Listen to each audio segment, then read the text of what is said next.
Welcome to the Tao of Pizza, where we feature top logistics leaders, entrepreneurs, and supply chain innovators and share their inspiring stories with a holistic twist.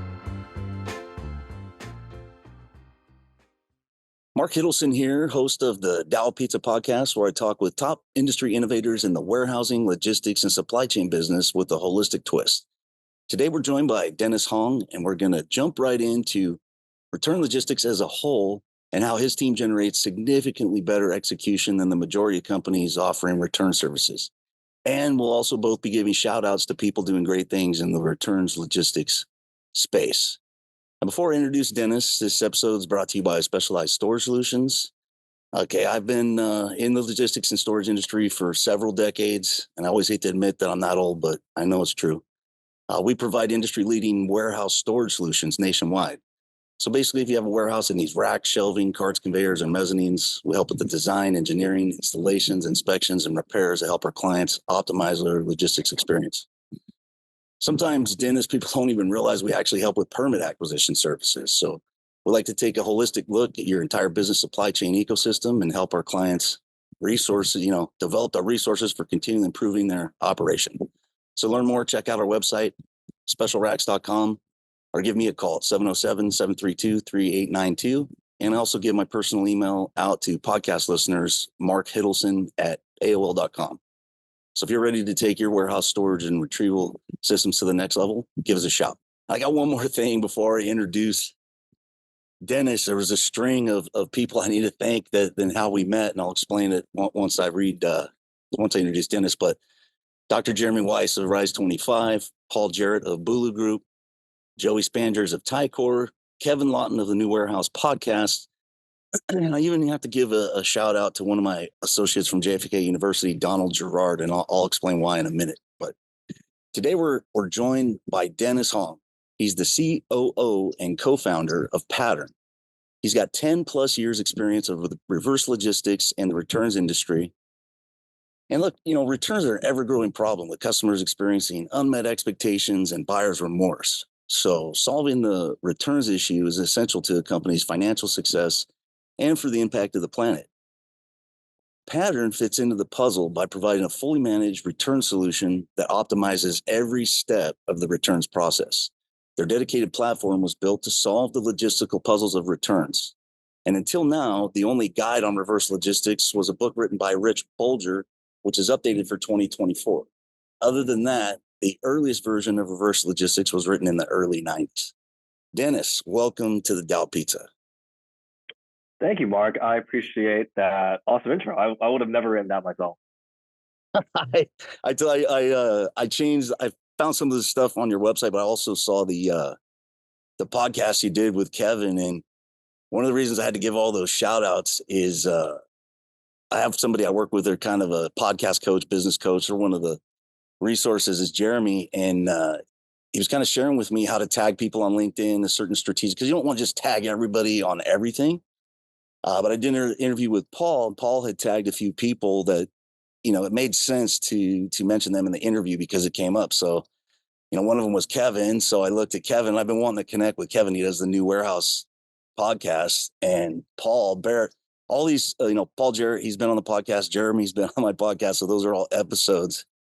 And then Donald Gerard is my friend from graduate school, which I've never been on social media or anything. I'm over 50 years old. I'll turn myself in right now.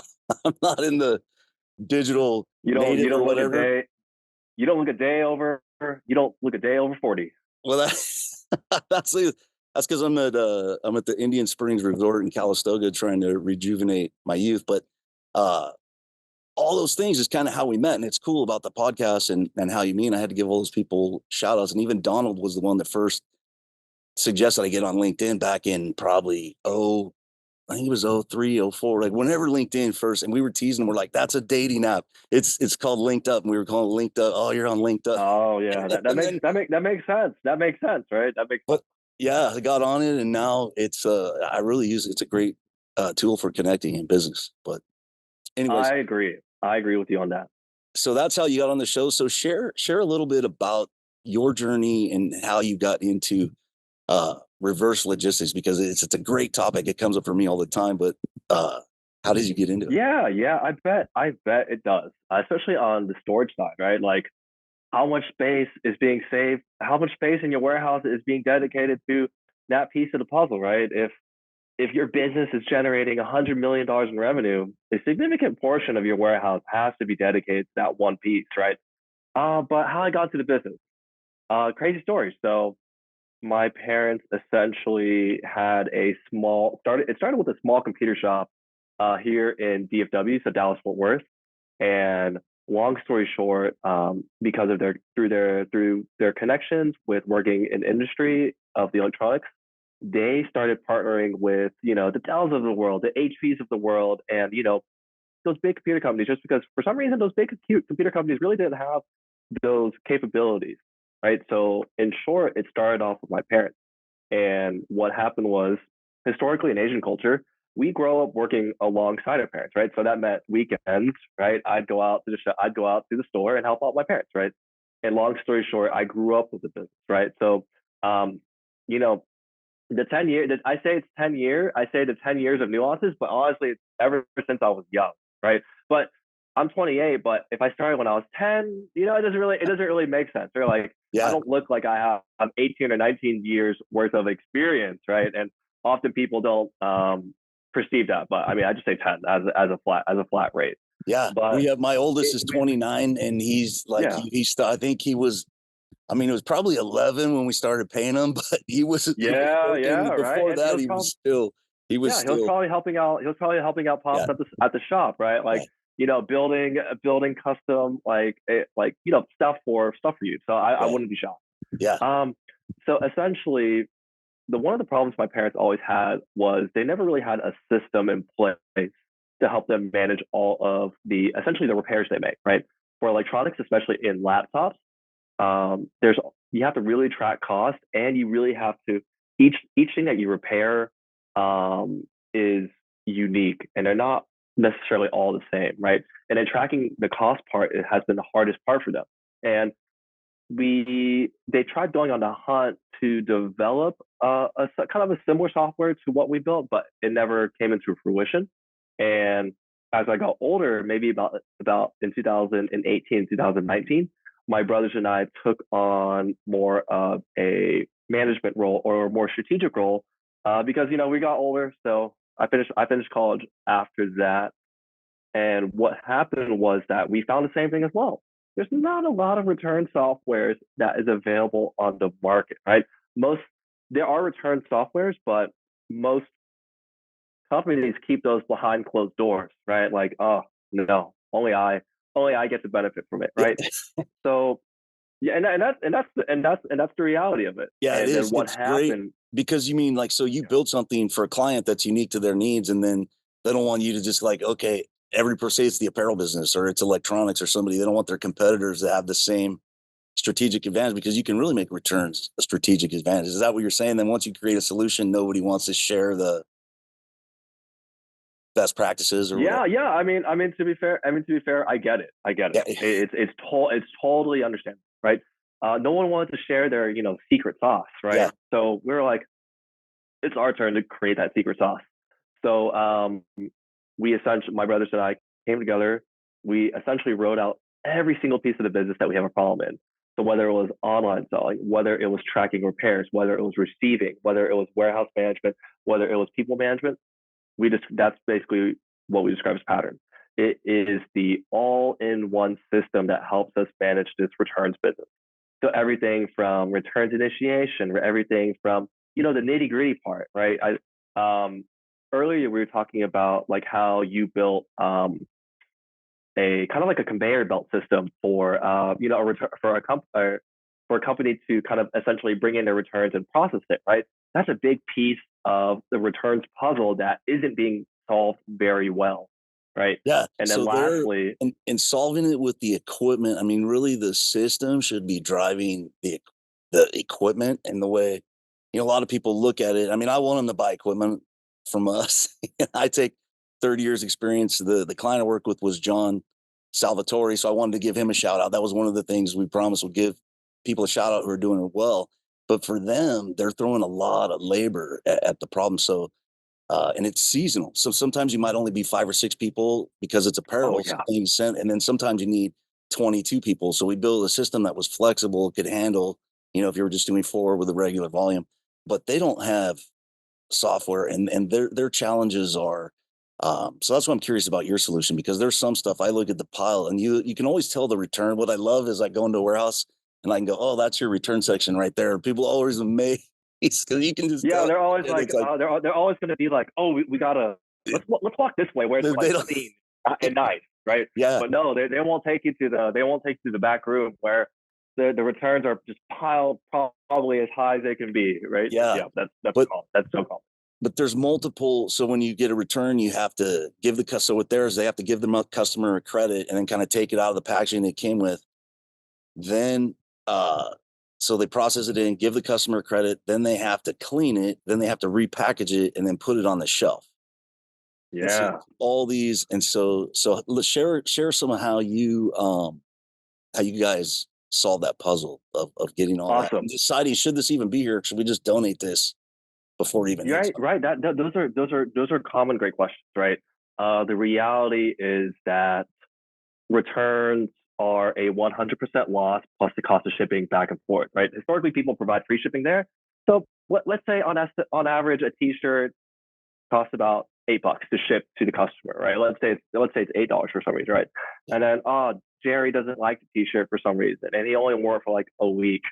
And then Jerry, and then most companies provide the free shipping back, right? And then let's say that shirt's $100, you're already out $116. Yeah. Like, and you bring it back, and you're like, what do I do now? Like, I don't want this to compete with my other existing marketplaces. I don't want this to compete with anything, right? But it's still a 100% loss. So you want to try to recoup as much as you can, even if it's pennies, even if it's a dollar, even if it's a dollar or two, right? Because this does add up.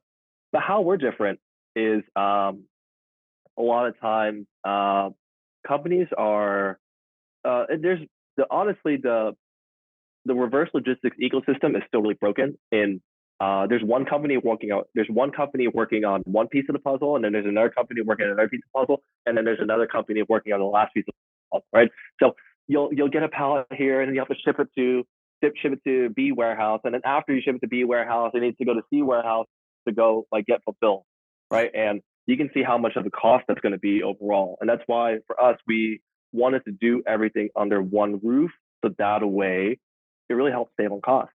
And then the last piece is how the heck do I make my money back, right? That's an important piece just because again, like after you do all of this value added work, after you do those repairs, how the heck do you resell it? And in general, we've developed a variety of methods to resell. We are one of the top 5 sellers on eBay in the fashion category, and that has really let with the brands and some of the retailers that we work with, we really leverage that partnership with eBay that we've built over the years to essentially kind of like be that piece on eBay, right? Like for the last 2 years, we became like the top seller on eBay across like 30 million sellers. Is more Nice. specifically in the women's category, right? So this is Yeah. everything from shoes. This is everything from shoes, apparel, and handbags. So you name it, we're probably like one of the top guys.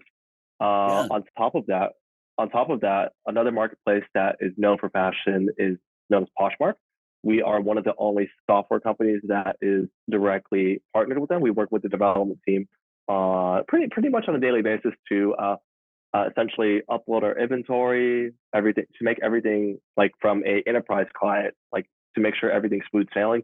But in general, the next phase of what we're working on is we're trying to build out another marketplace that we describe as gender as a sustainable marketplace, right? For example, you can go to this marketplace and buy new or used, let's say Nike shoes, right? New or used Lululemon, I guess a tank or a t-shirt, right? That's the next goal of what we're trying to work on. The website has already been launched, and we have roughly about 140,000 unique items on there, everything from shoes, women's apparel. But now we're trying to drive more traffic into that website as well, just because again, we're trying to give people some really good deals because most of the stuff is at a deep discount. It's never going to be at 100% MSRP. It's going to be within a range of about 60 to 70% MSRP. But most of the items, I promise you, are basically new, and that's Yeah. the reality of fashion returns. Yeah, because so that's great. And I love because we're in the used business too. And so I might Yeah, not want to release this podcast because I mean, it's tougher to do that in our business because it involves engineering and specifications and things can be some. But when I first got in this business and I wasn't online or anything, but I had a client and, I was telling them because we deal with used equipment and I've always had used equipment that we bought. It might be in Bakersfield, it might be in Los Angeles, it might be in Salt Lake City. And a lot of times we're able to make projects happen with used material just because we had the logistics set up. And he goes, you're like the eBay of racking. And this was like probably 1997, 1998. And I didn't know what eBay was. So I kind of nodded my head. you're like, It's yeah, brilliant. But I yeah, love it. yeah. So it's like secondary market. So that's why it's a huge impact for environmentally too, because a lot of this stuff, like you said, people don't want to be competing with themselves. So they're not going to donate. They might want to, like, you end up destroying stuff, right? Or, Yeah, yeah. And the waste problem returns is real, right? yeah. So I think the statistic this year alone was the total value returns was 750 billion Wow. as of this year, and then maybe less than a billion of it made its way Oh, back into the secondary market, that's right? what you Isn't call low hanging fruit, right? I mean, Yeah, yeah, right. And again, like even with all the big players in our industry, it's still not enough to essentially tackle the problem. so we'll have, make sure we have those websites because I make show notes. So really anything we mention in the show, if I mention a person, we'll put a link to, to their profile on LinkedIn. If you have a website, we'll point people to that, because I think that is awesome. Um, Anything else you want to say on that? Because I'm gonna ask you about your like your RFP process or how you onboard customers, but anything else about kind of what makes you different? Awesome, awesome. So I think Yeah. what makes us different is our ability to move the inventory, right?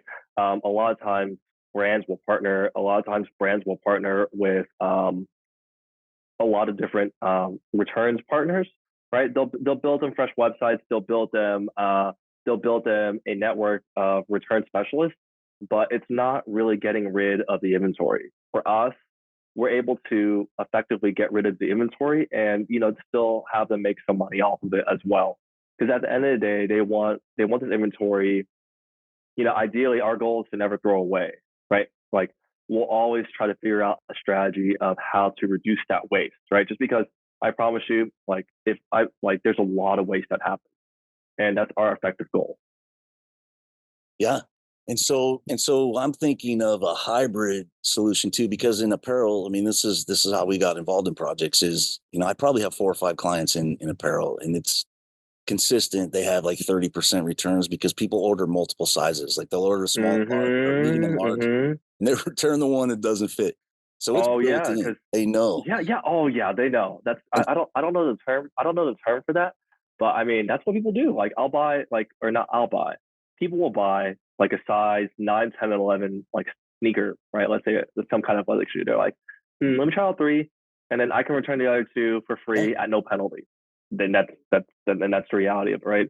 But the problem is that once it comes back to that brand will just kind of push it to the side. But as that keeps getting bigger and bigger and bigger, that's just So do you ever do a hybrid solution where so people, that's happening and there's some stuff, can they make a determination like we want to bring the either two ways, either they bring it back in house, put it back on their shelf, or do you offer where because with technologies nowadays, even if they resold it and it was on your shelf, because you're telling them like, look, we're going to tackle this whole thing, we're going to bring it all under one roof. Mhm. You could still ship stuff to fill their retail orders off of their Correct, retail. correct, Is that a correct. Yes, possibility? yes, it is. We integrate with most. We integrate with most marketplaces. We integrate with most, I guess, whatever WMS, Word MS projects they have, as long as they're using some kind of technology to manage this stuff. I promise you, we can probably connect with them. Uh, Nice. And do you call it, because you were saying that, is it a 4PL or a 5PL, or do you use that terminology? Because that's been something that's been coming up lately. And the way you describe that, it comes up to me as it's kind of being a 5PL. Do you use that I'm language? no, I'm not. I'm not super well versed in a lot of the supply chain lingo, at least from Right, the right. forward side. I only know it from the reverse side, and that's Yeah. kind of where my niche is. Yeah, it came up on the podcast with Paul Jarrett, so I've been asking him. He gave a pretty good explanation, and he had been researching it, but I thought I was sure I knew what 4PL meant, but I've been asking multiple people, and I was probably what I was thinking is 4PL is really a dedicated warehouse, and there's 3PL, and then a 4PL would be managing multiple 3PLs, Yeah. and a 5PL. Well, was laughing with one, but he goes, and then a 5PL is you're managing multiple 4PLs, and then I guess a 6PL And then would be multiple teams. and then so on and so forth, right? And That's then we fun. were laughing. It kind of makes sense. And I go, well, I'm going to start. If the cutting edge is a 5PL, I'm going to manage multiple 5PLs under. Well, you That got is it. kind of what you're talking about. It's multiple sales streams and maybe multiple shipping points because they're shipping some stuff from their warehouse as brand new. They're shipping some stuff from your warehouse that has been returned. It's Exactly. being sold off Exactly. the same thing, same packaging, same value add, same everything. Yeah. Exactly. Exactly. Exactly. And they wouldn't know, the client wouldn't know if it came from No, no, Richmond, they wouldn't. California, No, or where's your no, they warehouse? wouldn't. Where is it? Just We're based in Fort Worth, Texas. okay, forward, nice. We're doing a pretty good sized project there in the next couple months. So nice. I love Dallas. I'm a Dallas Cowboys fan. So I'll Oh, turn me my field. too. It's kind of hard to be a Dallas Cowboys fan sometimes. Yeah. I'm a diehard fan, but I mean, I think we'll keep it at that for Yeah. respectable Cowboys fans. Yeah. Since I was 5 years old, I didn't really know any better. Yeah, And then I'm the kind of person that once I make up my mind, I'm not going to change. So I'm the same. I'm the same boat as you, and so is every other Cowboys fan, yeah. right? Yeah, another disappointing season, but and I guaranteed everybody that we were going all the way again. And then I mean, uh we'll go to playoffs, yeah, and and that's all she wrote. That's how I describe it. yeah. So I've had a lot of fun over the years. It's entertainment. And I've read articles that you're actually more avid fan if your team is kind of like 500-ish, because if they win all the Hmm. time, then you get kind of complacent. It's like, yeah, we're just gonna win. And then Yeah, we're gonna win the Super Bowl. Yada yada yada. Yeah. but if it's like the Patriots a few years ago, it's like, well, okay, they're gonna win 7 out of the next 10 and everyone just accepted. But with the Cowboys, it's been 30 years of nothing. To be fair, like I think I like games where are that are close, right? Yeah, If we're just destroying one team 40 points in like by the second half, it's not like I don't know, it's not that fun anymore. Like I like the games where it's 21-21, 2 minutes left on the clock. Cowboys ball, what do we do? Like that's the game those are the type of games that I like. yeah. I've over the years, so I've been going to games since 1992 or 93. I watched them play the Raiders when they were still in LA, and they won the Super Bowl that year. And then we went to San Oh, Diego the next year. And my buddy, we laughed. We counted all the wins and losses, and we're like 500 in those 30 years. We're like exactly 500. yeah. So But yeah, I think you had some questions for me, right? yeah. So I wanted to ask you about your RFP process and how how do you what's your ideal client? How do you find them? And then because I think that's a lot of, when it comes to returns is like, are you asking all the right questions in the beginning? So Yeah, what's yeah. your So RFP? so a good measure of when return starts becoming a real problem is when you hit when a brand or whoever reaches maybe the 50 million like revenue mark per year, Okay. right? Once they start hitting that 50 million revenue mark, that's when they really have to start thinking about palletizing like the returns just to put away, right? They can't just sit on a shelf anymore. It has to sit on a pallet somewhere. It has to sit on a pallet, maybe on on one of your racks or something, Yeah. right? For us, that's kind of where we specialize in. But how someone starts with us is essentially we will always do a pilot just to see if it makes sense for that brand. We'll pilot a couple. We'll say like, hey, we'll take charge. We'll take charge of your returns. We'll essentially pay for the returns to come to our warehouse, right? And long story short, we'll show you what we can do with it, right? And if it's not, and then we'll give you the data, we'll give you the analytics, and if it's not something that you want to do, we'll send it right back. It's as simple as that. Just because again, like it really depends on what the brand is looking for, right? If they want the most, if they want the most return, they have to resell it. If they want to donate it, we're not really in the donation business. We're mainly in the reselling part. But you can resell it. I mean, it's hard to protect the brand. Like you said, you don't want to be competing with yourself with the same inventory on the same. So there, I guess there's some conversations that you have about that. About Yeah. So a lot of times, it really just depends, right? We can set up like for us in that brand, we can set up the price points, right? We'll give recommendations on where we think how much it is valued in the market. A good example, I won't say the brand. A good example is, oh my goodness, the MSRP of this European shoe is like $350, like pounds, yeah, right? But per then shoe. like it That's per shoe, right? 175 per shoe. Per shoe, right? But Yeah. then what happened is on eBay's marketplace, brand news for some reason it's not going above $60, right? Wow. Because that's the value, that's the perceived value of that brand on that platform, Right. right? And the same thing goes. The same thing goes for maybe like on Amazon or on Poshmark, right? And we were working with them, and they were like, "Hey, like, if you want your inventory moved, that's just how it's going to work. Everyone, all of these other sellers sell it for about $60, right? But you want us to sell it for $360? Like, you'll never make your money back. It's just going to chill. It's just going to chill there forever." And I think I found, so here's what makes it good too, because you guys in these secondary markets and eBay and everything like that, their return policy isn't like retail. It's like you bought it, you own it, right? Or is there?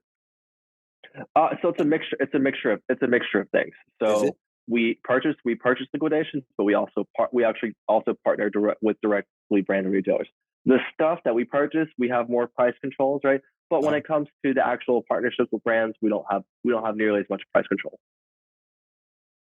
But do you take returns? Like that's my question. Like if people buy it from Like, Posh, or if they buy it from eBay, what's eBay? Like if something's sold on one of the oh platforms, yeah. So we so have because you don't want it to come again because you're like okay. all the profits. I see what you're saying. Yes, we get from all the sales that we get online, we get our own returns as well, and then we just rinse and repeat, that same process again, right? Okay. Like our internal returns aren't chilling on a shelf somewhere. It's going straight back into our inventory. It's going straight back into marketplaces to be resold.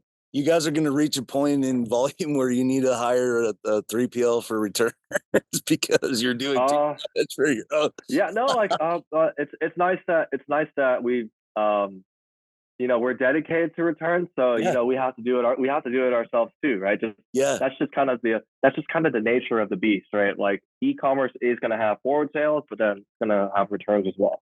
There was this commercial that it used to be for hair. I'll do this one because you look like you got a good head of hair. But there was a thing. It was a hair club for men, and the commercial, he goes, "I'm not just the president. I'm a member." That's like you. You're not just doing it for other people. You're doing it for yourself. We're doing it for ourselves. We're doing it for ourselves too. Yeah, exactly. Yeah. All the people I mentioned on the podcast will get that joke, but it's the president of the hair club for men. I'm not just the president. I'm a member. So that's cool. And so you're doing it as well. So you can. Are your statistics the same as industries, or is it lower, kind of because of your policies, or how does your data line up to the retail returns? Sure. In terms of so in terms of being able to move our inventory, I don't know how other marketplace. I don't know how other people, or that's not readily available data. Okay. But for us, anything that we add into our inventory, it has roughly a 60% chance of selling within the first 30 days. And that's how fast we're able to move something. And you guys have the data at your fingertips so much that you're not, like, you're making your decisions based off the data. You're not looking at this affects the brand. Oh, no. 100%. It's 100% data driven. Unfortunately, our industry is dominated by old, outdated systems and Excel. We've moved away from that model, and we track everything. We track everything on the line item. We track every piece.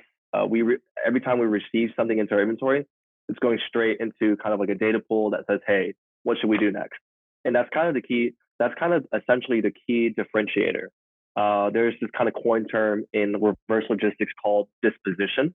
And what basically disposition means is once it comes back into your warehouse, what do you do?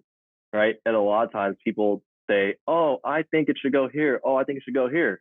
Right. But your decision should be a little more data driven. Right. So that's what we're doing. That's what we're doing right now. We're making every decision about what to do with this product based on just our historical internal data. Yeah, so I could see a huge saving. I mean, there's 3 clients that I'm introducing to, and I'm not going to say them online either, but I do mention the specific people that I've worked with. I mean, Michael Thomas is one of the ones that I think he's going to be involved in these reverse. So when you get, if a company it's 100, say 50, you said 50 million plus, and Sure. who are you normally working with? Is it the founder, the CEO, is it the COO, or is it more people like the warehouse manager? So who are the key people when you're working with a client? So a lot of times I work with the supply chain manager, Okay. or I work with. No, I never really worked directly with the CEO, just because he's more focused on the forward stuff, the making the money stuff. Right. This is typically returns our back burner piece.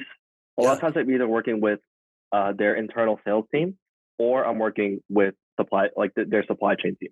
What was the first thing you said? The internal. Their internal sales team, or their Sales. internal, sales, right? That's Because we do a big part of our business is actually purchasing liquidations for resale. So a lot of times, like, retailers will have truckloads of inventory they want to move. We'll purchase it and we'll own it outright, and we're typically able to flip it so quick. nice. I'm so glad I have you on because I've been thinking about this for a long time. I mean, with technology, there should be a way to get this up. Like 700, you said there's $750 billion in returns, but only one. So one out of 750. I think that's the number. I also might be wrong, but I promise you, But it's like a Pareto thing where it's way out of whack. It's huge. It's huge. It's Yeah. huge. It's really, again, like the disparity between the problem itself and what's actually being happened is still it's still vastly being it's so underserved, unbelievably underserved. Yeah, it's like 0.001 or 0.00. It could be some absurd number. Yeah. Yeah. Right. And that's even with all of the big companies that are doing big things in our industry right now. It's still not enough. So another one, I'll ask you, this may be a little off the path, but the other thing I'm thinking about, because I see all the shipping, and something I think about is, what about the packaging? I think there's a lot of waste in the packaging part of the interest. Like, Oh, 100%. Oh, 100%. Right. The box issue. Right. So how do you guys deal with that? So the box issue, there's a couple things we do. We like to reuse boxes as much as we can internally. Yeah. But the unfortunate reality is that each return, let's say if we get an internal return, right? Let's say if something sells on our sustainability marketplace, right? But then it gets returned to the customer, right? The customer's going to return it in a random box, and we're going to be like, well, I can't really do anything with this Kroger box, so I just have to toss it. And that's the unfortunate reality of it. So the sustainable people, they are using whatever box they found that, like, because I was thinking I saw this YouTube video a long time ago. It's called Your Grandma Was Green. And my grandparents, they grew up in the Depression. So like they use like a mayonnaise jar to save leftovers. They have my grandpa. I'd help them fold up the grocery bags because they'd be reusing like the paper ones in the 70s. He would show me like, he's like, no, you can't bend the corner. You got to save it. So I think that value, and I think a lot of people are willing to do a little extra work if they're like, hey, we're saving the environment. It lowers the cost ultimately. Yeah, and that's the whole idea that we're trying to prove, right? We can start off by saving the product itself, right? And then as we keep getting better and better at that, we can fine tune our internal supply chain, like our internal, logistics and supply chain pieces to try to maximize this idea of sustainability as possible. Just because, again, for us, like we're trying to do zero waste, right? but every company is going to have some kind of waste, and that's just the reality. And that's just the reality of it. Yeah. So that's great that I love the sustainable piece. And I mean, that's what the future is. And I think the more, I mean, there is no future. That's the option. Right. I mean, right. There is no future, right? There is no yeah, future, right? All we're yeah, trying to do is extend. All we're trying to do is extend. We're trying to extend this future as much as possible, right? But if brands and retailers keep dumping, their returns into landfills, then they're gonna end up losing way more money than they think, and they yeah. know. Yeah, so I love the idea of kind of letting the market decide and then managing the logistics because there's like you said, by you guys taking it under one roof, you take a lot of that logistics cost right out. Down. Yep. And then especially because you're using data, you could think, if you're working with sales teams, and I love sales teams, like I only always just want to deal with the sales team, but Yeah, 100%. Because decisions get made based on yeah. emotion. You're like, look, I don't care what the data says, we'll just run it through, but you guys, it's data. What's the data? What's the data? Right. And then we make Yes. decisions. And it's not emotional whatsoever. No. It's not emotional. We haven't Yeah. become like we used to be really attached to our inventory, but now we are. But now with just how we've been utilizing our data better, it's either if it moves or it doesn't, right? Then what do we do next, right? We always have to just because we're selling used inventory, right? With no real pricing benchmarks, and the longer the used inventory sits, just the more in value it goes down. So the speed of which we have to move for each on an item level basis is really fast.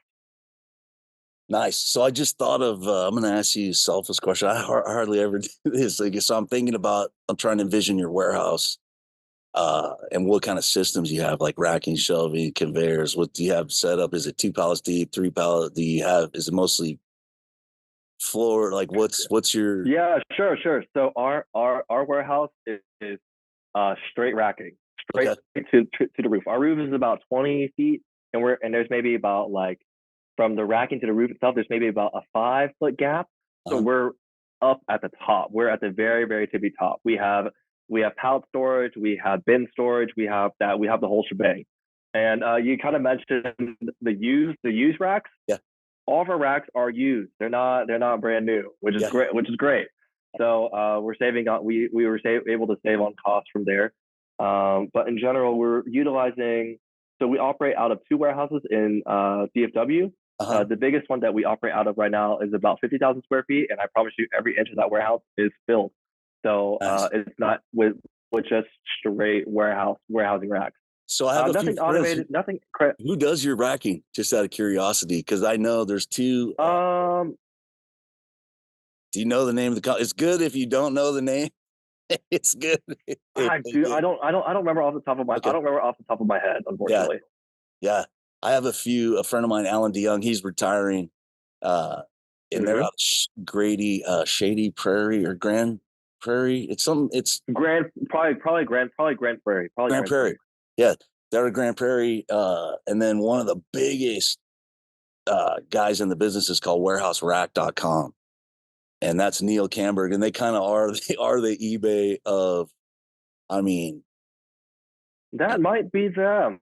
yeah. But I could be wrong. I could be wrong as well. Yeah, so Neil Camber, he's the owner there.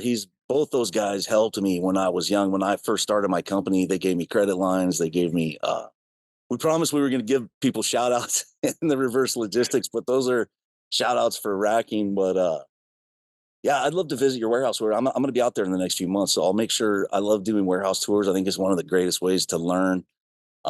If you allow me to, I'll take some pictures and I'll share. And like I said, I'm going to introduce you to our clients because I have, those are the kind of introductions that you're the kind of people I want to have on the podcast because you're at the cutting edge. It's one of those problems that not a lot of people, they either don't want to deal with it or they're dealing with it well. And I think there'll be a trend too. I've seen this in every part of the business where they either want to do it in house and then they'll go, this sucks. And then they'll send it out. Yeah. And they'll see. And then they'll be like, this also sucks as well. So which one do we choose? Which suck do we choose? A or B? Yeah. It's so common. It's very, very common. So sounds telltale sign. So share a little bit about so I was going to ask you a question about AI. It's funny, I'm into it. I'm just looking at it and we're using GPT a little bit, but what are you guys How are you working with data? I mean, obviously, everything you do is related to data. So, what would you Yeah, say about AI? yeah. How you're integrating it?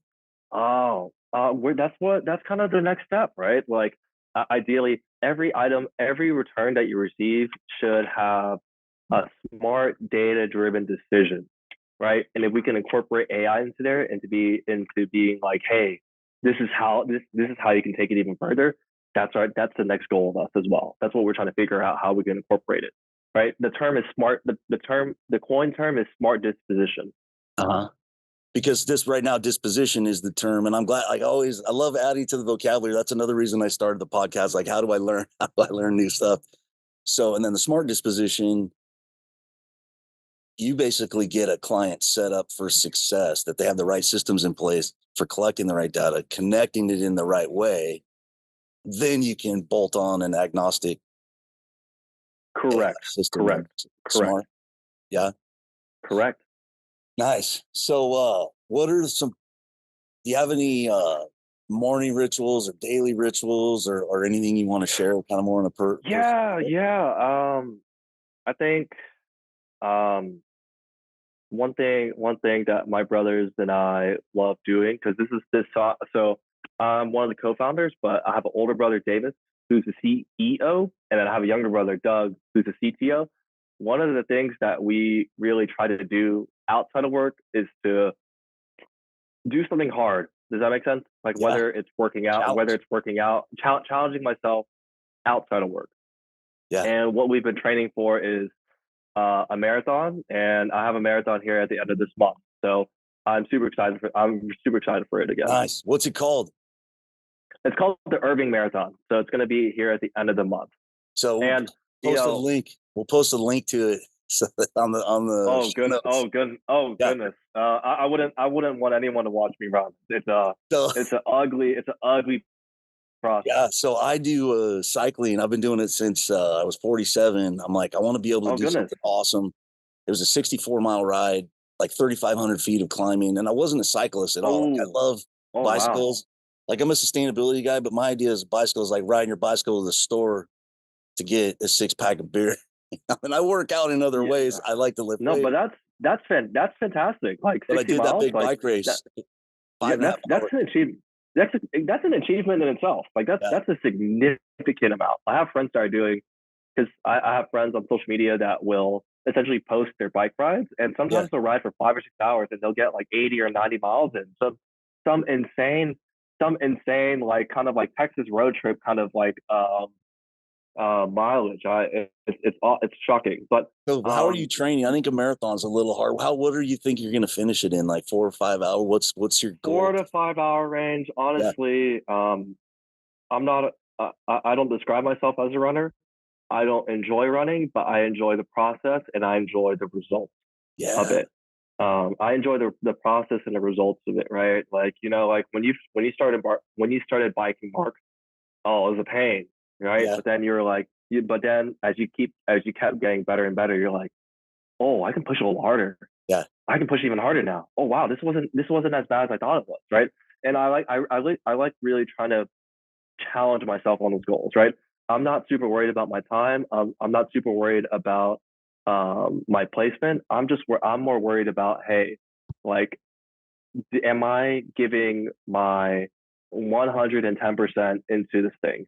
And on the versa, I think that also translates into the business as well, right? Like, I think if you are well versed physically, I think on the flip side, you are training yourself to understand that it's hard to run a business, right? There's always hard, like it's not easy, yeah. It's stressful. right? Yeah, You have to go. It's stressful, right? It's stressful, and especially as the owners of the business, it's your job to grow the company, but also you're responsible for the well-beings of others as well. We employ employees, right? And we're blessed to be able to make payroll every single month, every single week, right? But we also want our employees to grow with us as well. How can we give them more opportunities? How can we give them more opportunities for growth? How can we give them more opportunities to grow within our company, to take on bigger roles, to take on bigger responsibilities, and honestly to grow with us, right? Because at the end of the day, that's what we're trying to do as early stage founders. We want people to grow with us, and we want we want to hire them to be, you know, the managers. We want them to be the next, you know, innovators for our company, right? And that's honestly what I think is the hardest part, like trying to build new business so that everyone can eat. Nice. That's great. And the physical part, doing something physically challenging. I mean, that's at the top of my list of things that work well for me over the years, because it's like you said, the stress is going to come. And I've taken a lot of classes on stress. I've got a holistic health education master's degree, you know, learning about meditation, movement Yeah, therapy, everything. And what was I started as a kid, it's like you said, if you when you train with your body, you know, you see the result, you feel the results, you are the results. And so it's kind of a metaphor, like in business, like you're saying, you're solving problems, you're creating something, you're generating the capacity for your team to do something. You're building, like just like you're building exactly, a body. exactly, It's the same principles, and it exactly. takes the same kind of hard work. You don't just show up 2 days before the Yeah, race and go, okay, I'm going yeah, to run exactly. 10 miles today and 10 miles tomorrow and then 23 on Sunday. Exactly. Exactly. But I think overall, like being like physically healthy really helps you with the work side, right? Yeah. For example, right? Like you know, like running after maybe after running for 2 hours straight, right? And I still have about an hour left in my run. So it's like I'm getting punched in the face, right? Boom. I just got a punch in my face because it's like, because I'm pretty sure there's a point in your biking where you're like, okay, I'm good for the first couple of hours, right? And then like as you keep creeping up higher and higher, ooh, it's going. You're like the way you're feeling is starting to go down. Yeah. It's like you're getting punched in the face, Yeah. right? So Yeah. I it, it's kind of ugly, but like what do you do when you get punched in the face? You know, Yeah. you have to really figure that out. That's the Mike Tyson question. It's like everybody has a game plan until they get punched in the face. Until they get punched in the face, right? Yep. Yeah. You know, because So, I like that's how I felt. That's how I felt about. So I ran a marathon back in December, and I got punched in the face at about mile 16. ooh, So, and that's from me training for a while for that, right? So, what do I do when I get punched in the face? Try as yeah. freaking hard as I can just to finish. Yeah. Yeah. It's mental, and that's awesome. I'm glad you're doing it. And then I'll tell you, I chose cycling, one, because I'm passionate about bicycles. I think there's a statistic, like if people rode their bikes on every mile, every trip of 3 miles or less, like you go to the grocery store, you go run an errand, it would cut fuel consumption, like, I don't know, it was something huge. It was like in half or something. Because most of your trips, you don't think about it, it's a mile here, 1.2 miles, 3 miles, 3 miles. If you add up all those trips, if you rode on a bicycle. But the other reason is it's a real quick, you get better real fast. Like you can ride 30, if you can ride 30 miles to start, after a week you can go 40, after 2 weeks you can go 50, because your body catches up really fast. But it does take a lot of training, and I love Yeah, that how it applies to business. it just takes time. Everything takes Yeah. time. It's not a one day thing. So Same thing goes for business. what is the best way for people to get in contact with Patturn? What's the best way to reach out to see if there's a Sure. So you can email me at Dennis, so DENNIS at Patturn, which is PATTURN.io. Or you can just honestly, I prefer just a phone call. Just give me a phone call. Let's just chat. I think I think the exchange between emails just it takes too long. Just give me a call at 682-238-1811. And if I don't answer immediately, I'll call you back. Don't worry, okay? dynamite? That's the same thing I tell my clients. We'll post your number on the show notes, but people could jot it down right there if they're listening. Um, and Dennis, I want to be the first to say thank you. I mean, this has been awesome. You're a talented, obviously bright young man. I love what you're doing in this industry. Oh, one more quick question. Are you going to Modex? I forgot to ask you. I Modex am is not like going to Modex, and okay. I've been, yeah, yep, I'm familiar with Modex. And what Everyone's been conferences? asking me, am I going to Modex? What are you doing this year, Yeah, conference wise? I'm not conference wise. So honestly, none. Like, Okay. we're not attending any conferences simply because, um, I think that it's really hard from our like for how small we are to connect with um big brands and big brands and retailers. The beauty of it is that in reverse logistics, there's actually very niche and specific conferences that we typically attend. And that's where the majority of our business is actually being grown and nurtured. Okay. Awesome. Well, again, thank you. Thank you for coming on. It's been a pleasure. I've learned a lot. This was awesome. I really appreciate it. Mark, I appreciate you adding me on the podcast, and I hope eventually you'll shout me out one of these days, right? Yeah, you're going to get a shout out. Yeah. Thanks, Dennis. Appreciate it. Thanks for listening to the Tao of Pizza podcast. We'll see you again next time, and be sure to click subscribe to get future episodes.